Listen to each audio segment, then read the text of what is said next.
Bonjour et bienvenue dans le journal de l'emploi. Avec les nouvelles technologies et le tout digital, de nouveaux secteurs se développent, comme par exemple dans la médecine, dans l'e-santé, la médecine numérique. Pour en parler avec nous, Roxane Ferrand, bonjour. Bonjour. Alors, vous êtes directrice de Zava France. Personne ne connaît Zava France, ici en tout cas dans ce studio. Et quelle est cette société? Alors Zava, c'est un service qui a été lancé par Doctoraid en juin 2016. Ah, ça me parle. Voilà, donc c'est le service France de Doctoraid.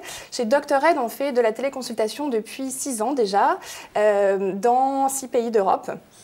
Alors, téléconsultation, qu'est-ce que c'est exactement? Qu'est-ce que c'est la téléconsultation? Parce que c'est pas de la télémédecine, c'est... Alors, c'est un champ d'application de la télémédecine. La télémédecine, c'est le fait de réaliser des actes médicaux via les nouvelles technologies que sont, par exemple, le digital. Alors, la téléconsultation chez nous, c'est une équipe de médecins qui est salariée et qui travaille au sein de nos bureaux à Londres, qui rend, via le site Internet, des consultations médicales à tout patient majeur qui souhaite accéder à une consultation. Et nos médecins peuvent également délivrer des ordonnances si nécessaire. Mais techniquement, comment ça se passe? C'est en visioconférence, c'est par mail, c'est bizarre la téléconsultation comme ça pour le téléspectateur qui ne connaît pas la télé. Bien sûr. Alors, il y a plusieurs manières de la pratiquer. Ce qu'on fait chez Zava, ça passe par des questionnaires médicaux qui ont été conçus par nos médecins selon les recommandations des différentes sociétés de médecine et des autorités en la matière. Donc, c'est des questionnaires qui sont élaborés. Le patient se connecte au moment où il le souhaite sur le site Internet, fait sa demande de consultation, remplit l'intégralité de ce questionnaire.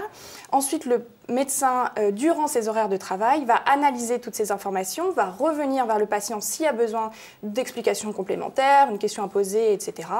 Et à la suite de cela, il va pouvoir émettre un diagnostic, des conseils ou une ordonnance qu'on va transmettre soit au patient à son domicile, soit à la pharmacie de son choix. Quel est l'avantage fondamental de la téléconsultation pour le patient? Alors, je crois que ça répond à 3 usages, du moins ce qu'on observe chez nos patients. C'est à la fois des patients qui se tournent vers Internet pour répondre à un besoin de praticité, de rapidité ou une certaine gêne pour aborder des sujets un peu intimes dont ils n'osent pas forcément parler en face à face avec leur médecin traitant.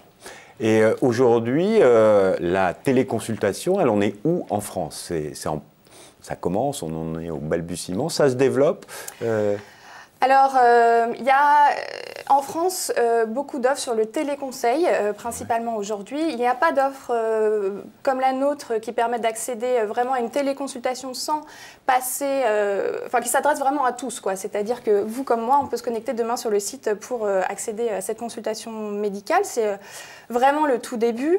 En tout cas, par rapport à ce qu'on observe sur les autres pays sur lesquels on travaille, on est vraiment effectivement au début, mais je pense qu'il y a une véritable volonté et tout le monde a compris que c'était un peu le sens de l'histoire parce que les patients, ça fait longtemps qu'ils sont sur Internet et il faut une offre pour répondre à ce besoin.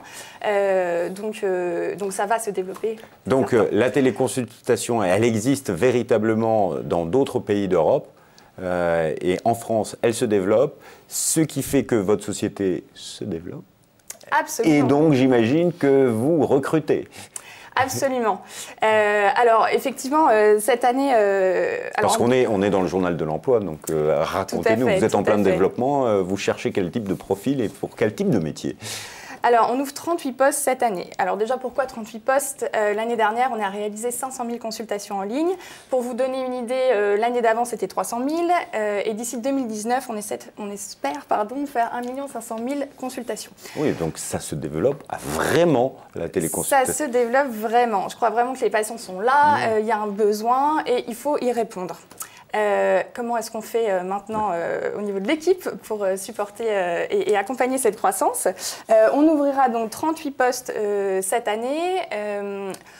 50% sont, je vais dire, sur tout ce qui est équipe produit. Ce que j'appelle équipe produit, on travaille en mode agile sous forme de squad. Les squads, c'est des petites équipes qui vont s'occuper d'une thématique particulière et qui vont être composées de compétences diverses, que sont les ingénieurs, que sont ce qu'on appelle des product owners ou Product Owner. Product Owner, c'est vraiment une terminologie de la méthode agile, c'est de la gestion de projet, si vous voulez. On a aussi des postes sur tout ce qui est expérience utilisateur, ce qu'on appelle aujourd'hui l'UX, qui constitue ces équipes produits. L'autre partie des postes, elle est sur la partie vraiment opération, développement, communication, parce que, comme je vous le disais, on est dans différents pays d'Europe et que, bien sûr, on doit s'adapter à chaque pays en termes d'usage, en termes de réglementation. Donc, on a vraiment besoin de gens pour nous aider à localiser notre service. Évidemment, il y aura quelques postes sur le médical, mais on sait déjà on a déjà pas mal étoffé l'équipe cette année. Les médecins jouent le jeu, ils sont intéressés par la téléconsultation en France? Je crois qu'on n'est plus du tout dans le même débat que celui dans lequel on était il y a quelques années. Si vous voulez, on peut plus poser la question de est-ce que c'est dans cette direction qu'il faut aller? L'usage, il est là. Les patients, ça fait longtemps qu'ils vont sur Internet. Vous n'avez qu'à voir ce qui se passe sur les forums de discussion, ce qui se passe même sur la vente de médicaments en ligne sur prescription obligatoire qui n'est pas autorisé en France, mais pourtant il y a déjà des patients qui vont acheter, on le sait, ce qui pose des gros problèmes par rapport à la contrefaçon, etc. Donc, je crois que les médecins ont compris que de toute façon, c'était dans l'usage et on allait vers ça, quoi qu'il arrive. La question, c'est maintenant comment on le fait bien, parce que bien sûr, on parle de santé, ce qui n'est pas un secteur comme les autres. Alors, si vous voulez devenir Product Owner chez Zavamed, il faut déposer sa candidature auprès de zavamed.com. C'est ça le meilleur moyen pour postuler? Oui, absolument. Je pense que c'est le plus simple. Zavamed.com, on a une page Rejoignez-nous sur laquelle vous retrouvez toutes nos offres. Alors, pour terminer, pour attirer ces profils, pour développer votre entreprise, quel est le petit plus pour rejoindre vos équipes? C'est effectivement un secteur qui est en pleine croissance, donc je crois que c'est fascinant d'être au début de l'aventure. Enfin, je parle de début et en même temps, les personnes qui sont dans la e-santé depuis longtemps me diront c'est pas le début, mais je pense qu'on a tellement de choses à faire, c'est ce que j'entends par là.